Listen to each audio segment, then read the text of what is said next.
Leon, it's been 6 hours since our last transmission. I was starting to get worried. I started to feel dizzy, and then I guess I must have lost consciousness. Lost consciousness? Maybe that has some connection to what the village chief was talking about. Can't say. I'm alright now. I'm gonna continue my mission.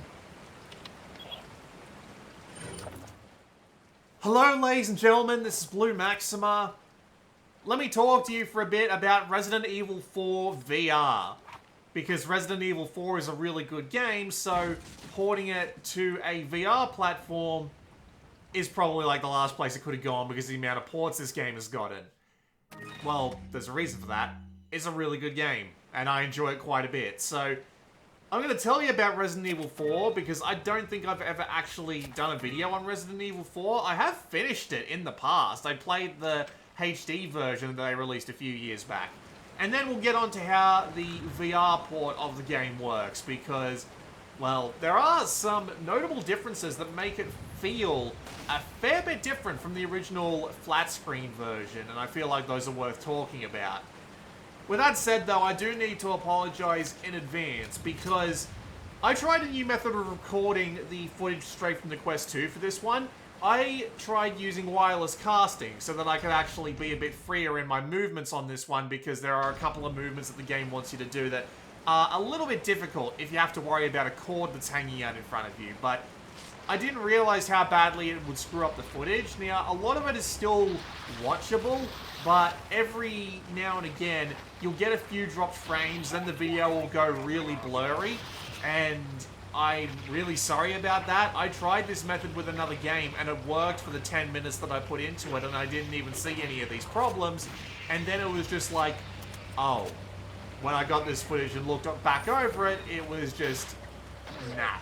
So, this isn't going to happen again. I'm going to go back to using the wire for all my Quest footage recording. I do apologize. So, with that out of the way, let's actually talk about Resident Evil 4, because Resident Evil 4 is a really good game. I have finished it once. I have played it a couple of times after that, but it's still been a fair while since I've played it. But it's got a lot of interesting things going for it. The atmosphere is fantastic. They've done a great job in modeling the environments and making it all just that little bit creepy. The way that the enemies slouch their way up to you is quite intimidating when you've got 5 or 6 of them around you at once, and that does help the whole VR immersion aspect when it's got all of that plus it's right up in your face. But you've also got a nice selection of weapons, but it's also really limited by the resources you find in the world, obviously, but also the, whatchamacallit, also the size of your attaché case. You can only store so much in the way of guns, ammo, health items, and grenades. So you have to be constantly fiddling around with your inventory, and they've made that actually a little bit harder in this version, but it still means trying to get the most out of everything you've got. It still means trying to land accurate shots. It means trying to just be as efficient in survival as possible, and it creates a really interesting gameplay loop. You've also got a bunch of little extra mechanics around the outside that really help push this idea forward. Whether it be the merchant that you can buy stuff from, all sorts of treasure that you can find out in the world, and you can even combine certain treasures together in order to make them worth more money, or sell them immediately in order to get that one upgrade that you desperately need. You've also got a bunch of just little hidden details in the gameplay that actually work really well and help not only build the world, but give a nice sense of extra smart resource usage going on. My personal favorite being how in the second chapter, they introduce the zombies that have tentacles that grow out of their heads into weird-ass monsters. But you can take advantage of this by getting 3 or 4 of them out at once and then throwing one flash grenade, and a flash grenade will just kill all of them instantly. But then you'll also notice that throwing a flash grenade into a bunch of crows will also kill all the crows instantly, and that'll also give you a bunch of really useful resources. There are all sorts of little details like that hidden in Resident Evil 4 that you can explore and find out for yourself that are just really cool. It just adds a lot of depth to this otherwise potentially really simple gameplay. But it's also got a really nice gameplay feel to it, where all your weapons are quite slow and you have to be very precise with your aim. You need to be taking very precise shots. You need to be making sure that the enemies don't catch on to Ashley, who will be the person you'll be protecting from Chapter 2 onwards. Although they do give you a good amount of time by yourself in order to make sure that you know how the game works before they throw Ashley on you, which is a very good idea and shows some really good gameplay design. And the enemy types, while not varied, are quite threatening because you need to balance conserving your ammo, using your knife in order to get as many hits as possible, while making sure they don't get up close to you because you don't have that much health and they are a genuine threat in larger numbers. And it keeps the entirety of the gameplay loop interesting all the way through, especially when you start getting to the later chapters and they start adding some really crazy stuff into the mix that really pushes the boundaries of what the game's capable of. Although, admittedly, it does take away from some of the horror aspects when you're trying to scale the ramparts of a castle and you're having a crossbow fired at you. It gets a little bit silly in that regard. But you're also being given new upgrades, new weapons, and new things to deal with these threats. And there's also a bunch of absolutely massive bosses that you'll need to take on, each of which have varied strengths and weaknesses. And you'll have to use the movement controls in order to make that work, because in the original Resident Evil 4 at least, we'll get to how this affects the VR version in a bit, you have very limited movement. You basically have tank controls, but they are very smooth and slick tank controls. It never feels like there's an accidental input that can screw you out of an important shot. You always have the ability to manage where you're going and what you're doing, and letting yourself get overwhelmed is entirely your fault and not the game's. So it's entirely satisfying to be able to control Leon smoothly and efficiently, being able to take out a bunch of different enemies with some really well-placed shots, and just making it work is arguably one of the most satisfying games there's been in general, honestly. Resident Evil 5 and 6 don't really manage that. They just turn into action shooters with really limited ammo. And Resident Evil 1, 2, and 3, of course, all have that whole fixed shooter thing going on for them. But admittedly, Resident Evil 2's remake was actually really good at fusing the good parts of Resident Evil 4 and Resident Evil 2 together. So, you know, nothing particularly wrong with that. And of course, there's a plot, but it's full of wacky and ridiculous stuff from time to time. So it's not like it's impossible to take seriously, but sometimes it's just like, yeah, it's incredibly silly. Like how the main villain of the game turns out to be a midget Napoleon zombie. It's very weird, but, well, that's Resident Evil for you. I'd be lying if I said it didn't at least keep the game moving. The game's got a really good pace. It's constantly introducing you to new enemies, items, areas, and you're never bored. That's the nice thing. They know just how long to keep you moving on to something new. They know just how long it takes for you to get bored of something in particular, and then they give you an entirely new combat scenario and an entirely new experience to go with it. And it works really well over the course of the entire game. And just as it seems that the entire game is going to be getting a bit long in the tooth, it starts wrapping up. So, I really don't have a problem with Resident Evil 4 in its base form, because it just does a really good job with itself. It's silly, the controls are limiting, but it's designed around that, so it's not a problem. And it continues giving you varied and interesting gameplay all the way up to the end of the game. So, what are you buying? I can't argue with it in the slightest, and I enjoy it immensely. And, well, I was hoping that I'd feel the same way about the VR version, if only for an excuse to play through Resident Evil 4 again. So that's Resident Evil 4. It's a really good game, with a combination of great resource management, thoughtful combat, and a good amount of variety, even if the story is a bit weird. With that said, though, what do I think about the VR version? It's got some positives, and it's got some negatives. So, the game itself looks great and runs really well. It is just really smooth all the time, despite what this footage might lead you to believe. The just look of all the new models that they've made for things like the weaponry all look on point. And the just overall tweaks they've made to a fair amount of the game in order to make it move smoother in VR mostly work, and there is an absolute ton of options as a result. They've got plenty of ways for you to customize your experience in order to make sure that you've got the best time that you're going to have. And I do appreciate this. It means that the game is nice and smooth to play for the most part. And being able to pull out the pistol, make some really precise shots, get those little environmental things that I told you about before that are really neat and just embody Resident Evil 4. It all works quite well. And normally, if this was going to be a overall positive review, that's where I would end it. But admittedly, I do kind of have some problems with the way the VR implementation works. So it does do a lot of the arbitrary things that Resident Evil 4 does. You can only have one one-handed weapon, one two-handed weapon, one consumable, and one set of grenades equipped at a time, right? You've also got a couple of other things like needing to lead around Ashley and all that. But when they try and lay this all on top of how freeing VR expects you to be, it can be kind of a problem. I tried playing this game with strafing for about 10 minutes, and I was like, okay, this absolutely breaks the intent of the game and makes it way too easy.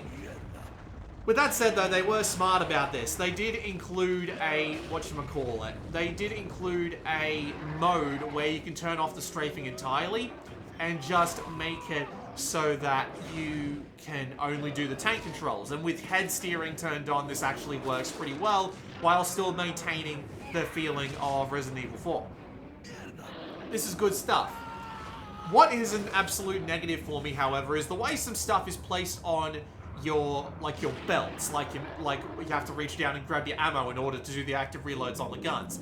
And the active reloads on the guns are actually pretty cool. There's nothing really wrong with them, except for the shotgun, which for some reason, if you cock the shell in, it actually wastes a shell even if you haven't shot it yet, which is absolutely ridiculous, and I don't know why that's a thing. But anyway, the major problem that I have with the game and how it handles reloads is you've got your ammo belt on your left hip, and if you take ammo from that, your gun will instantly unload, and it's completely unnecessary, and it isn't really helped out by the fact that your knife is directly above your ammo. So you'll be going for the knife in order to get a few melee attacks in on some of the enemies, right?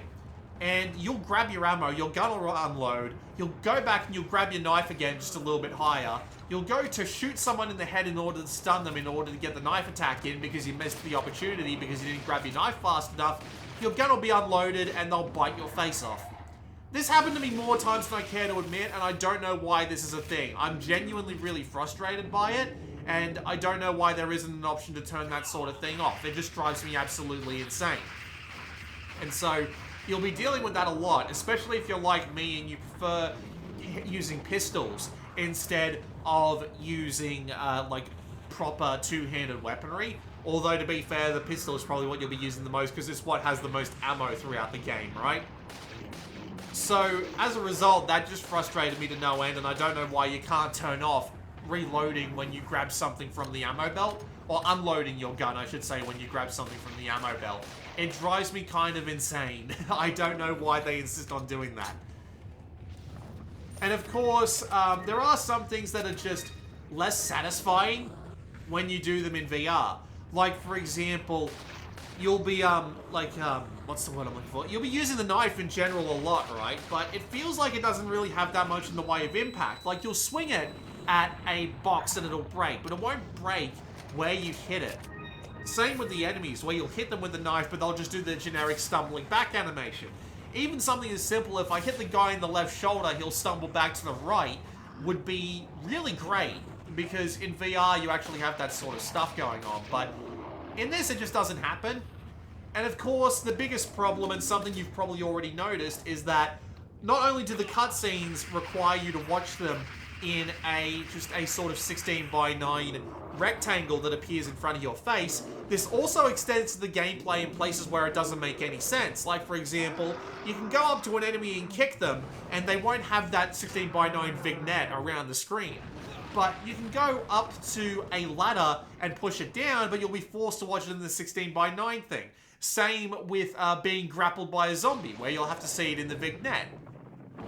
And honestly, I don't know why they felt the need to do this when you could have done all of this in first person. I thought that would have worked absolutely fantastically, especially with something like the big fish boss in the lake, where you're swimming back to the boat and you're doing the QuickTime event. And yes, there are QuickTime events in this, but they've just been reduced to waggling the controls or moving them in specific directions.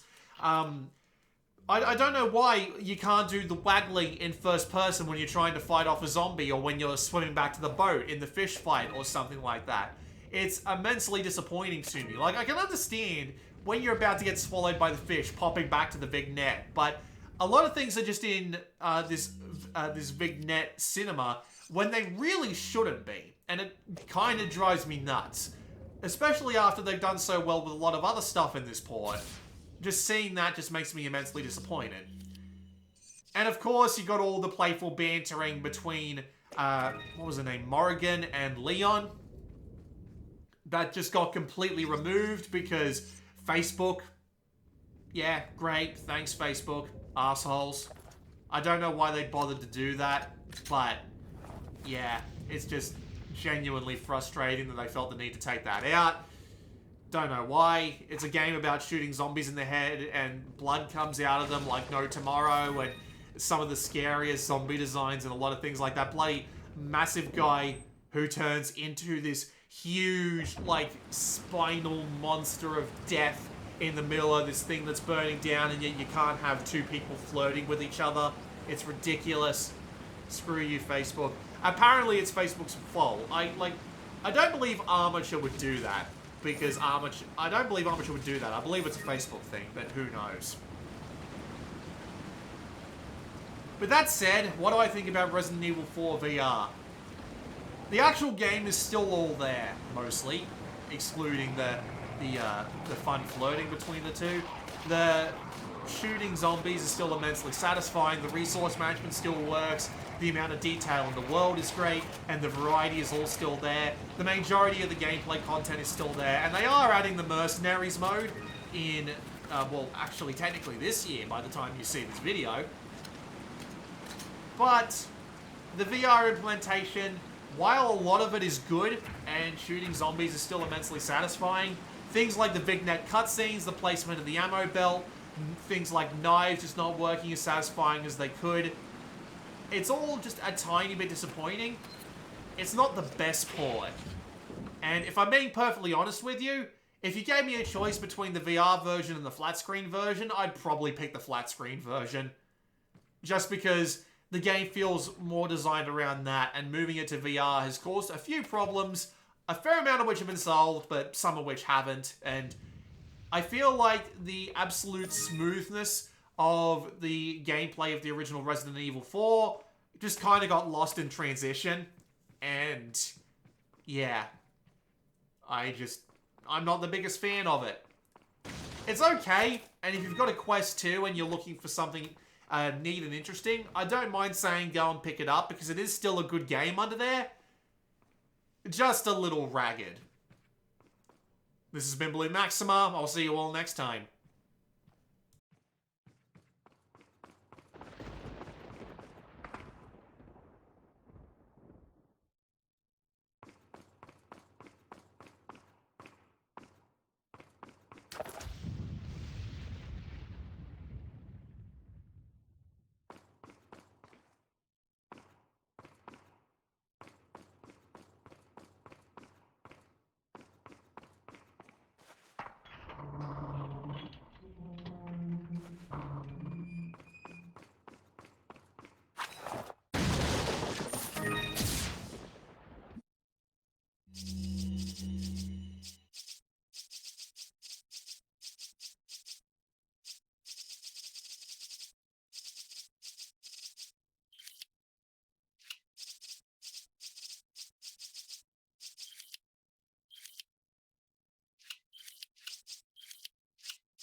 Ashley! Don't come! Hey! Take it easy. No! Get away! Calm down. Everything's going to be just fine. My name's Leon. I'm under the President's order to rescue you. What? My father? That's right. And I have to get you out of here. Now come with me.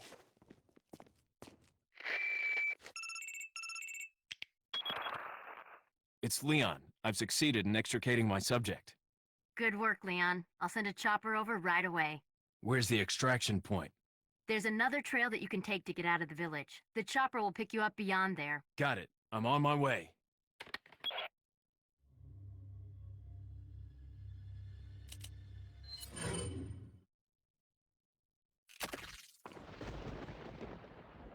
Wait!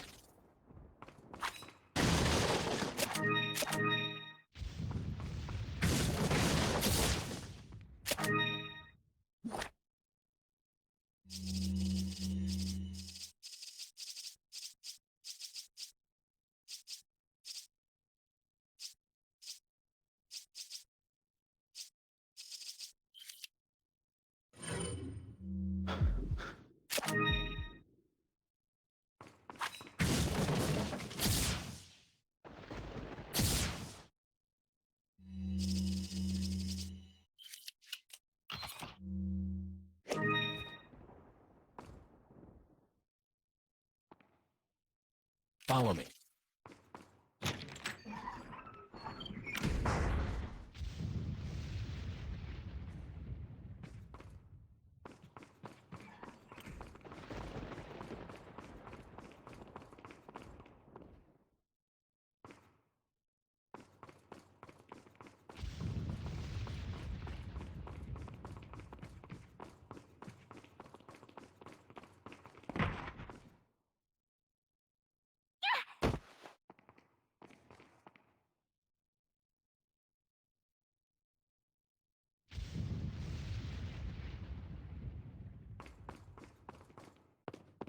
I'll take the girl, Who are you?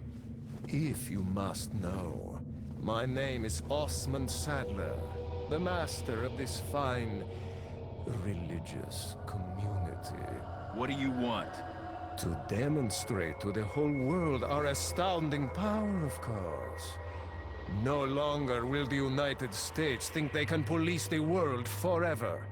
So, we kidnap the president's daughter in order to give her our power and then send her back. No.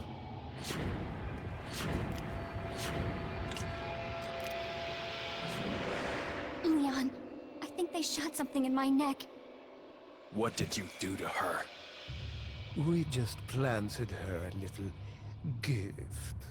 Oh, there's going to be one hell of a party when she returns home to her loving father. But before that, I thought I might bargain with the president for some donation. Believe it or not, it takes quite a lot of money to keep this church up and running. Faith and money will lead you nowhere, Sadler.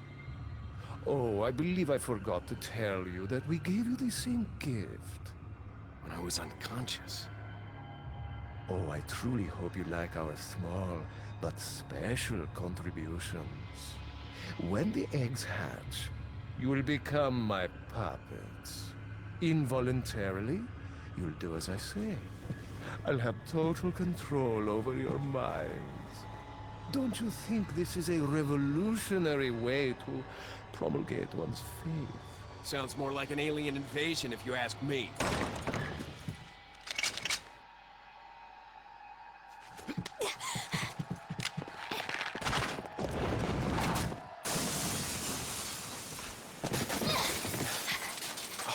You okay? Leon, what's gonna happen to us? Don't worry. We got into this mess, we can get out of it.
Welcome. Got some rare things. What are you buying?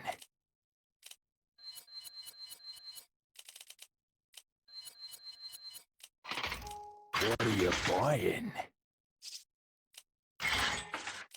What are you buying?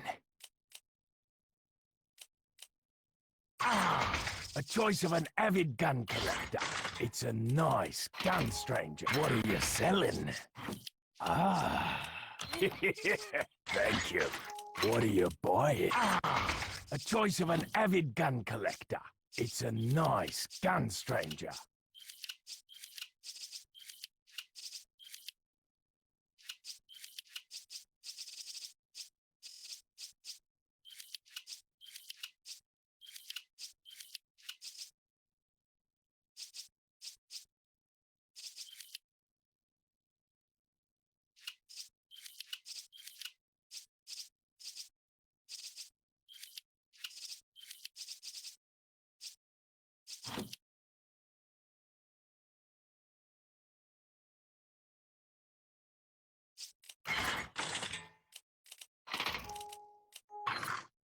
Come back anytime. What are you selling? Is that all, stranger?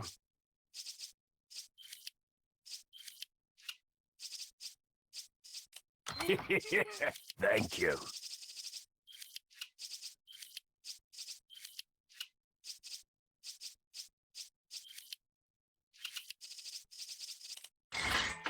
What are you buying? Ah, a choice of an avid gun collector. It's a nice gun.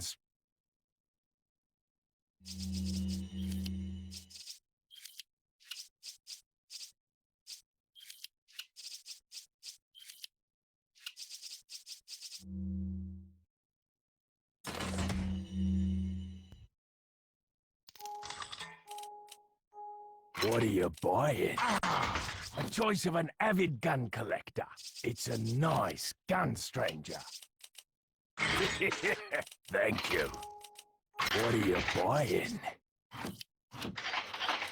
Is that all, stranger? Thank you. What are you selling? Is that all, stranger? Ah, I'll buy it at a high price.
Hide!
I opened it, Leon.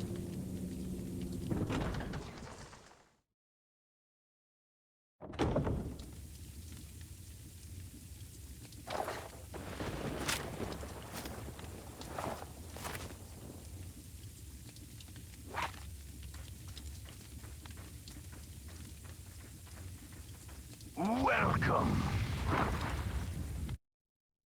Got a selection of good things on. What are you buying? What are you buying?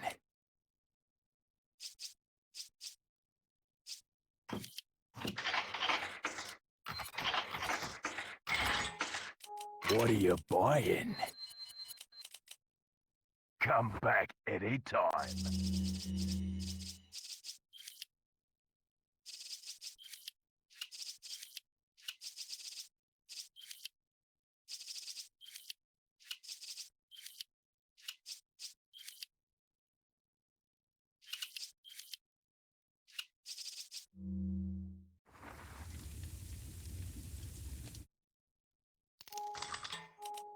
What are you buying?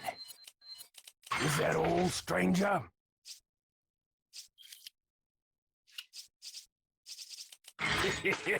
Thank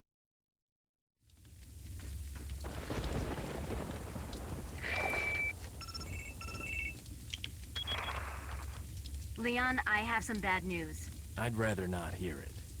Well, I'm afraid I have to tell you anyway. We've lost contact with the chopper. Someone must have shot it down, though we can't determine who. Great. We're prepping another chopper for you. Meanwhile, I want you to head towards the extraction point. Got it.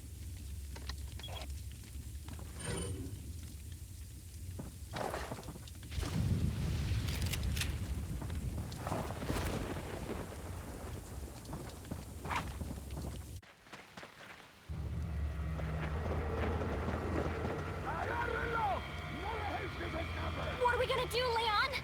Hate to say it, but we're sandwiched all right. Quick! In that cabin!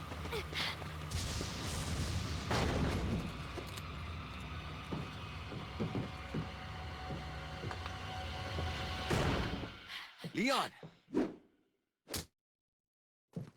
Small world, eh? Who are you? Oh, excuse me, Your Highness. Perhaps the young lady might want to introduce herself first before asking someone his name. Her name's Ashley Graham, the president's daughter. Is she... well, you know. Don't worry. She's cool. Never mind. There's supposed to be some kind of obvious symptom before you turn into one of them anyway. Look! Ashley, upstairs! Okay, it's game time.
Who's this?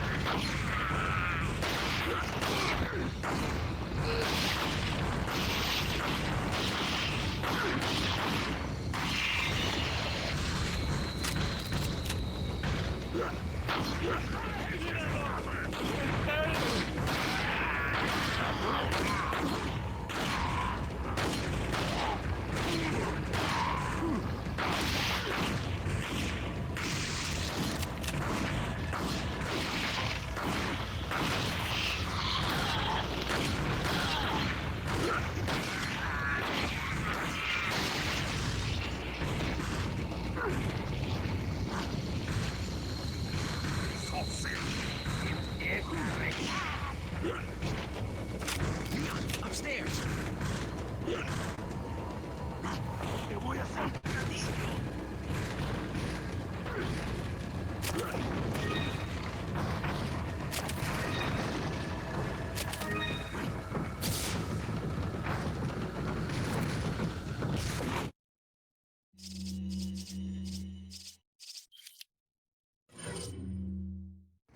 Use this.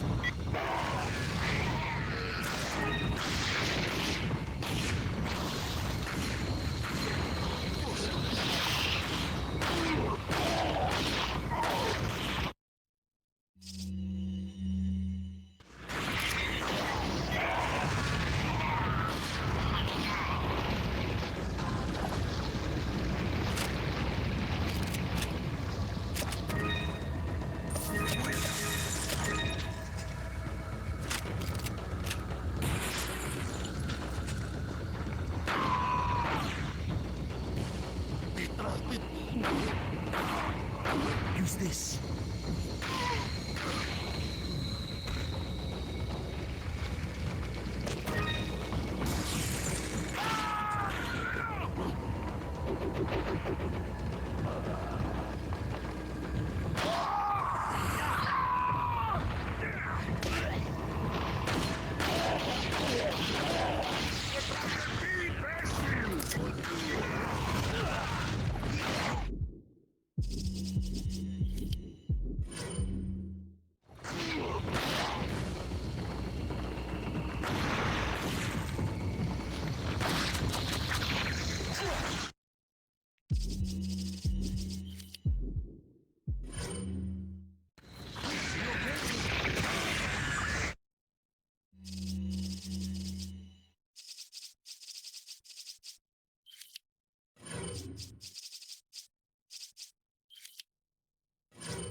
Use this.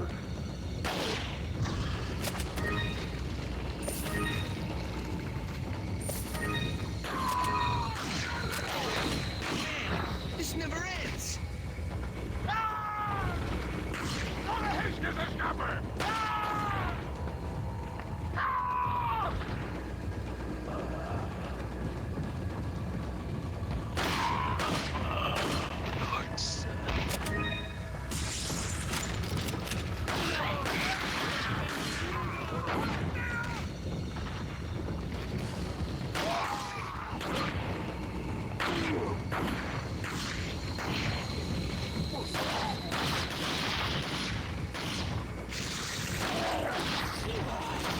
You okay?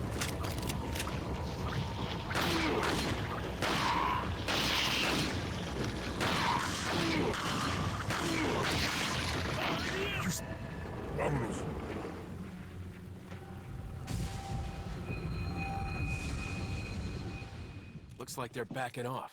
So, what do we do now? The bridge I crossed to get here's out, so I guess we have no choice but to keep moving. I forgot something. You guys go on ahead. Louis,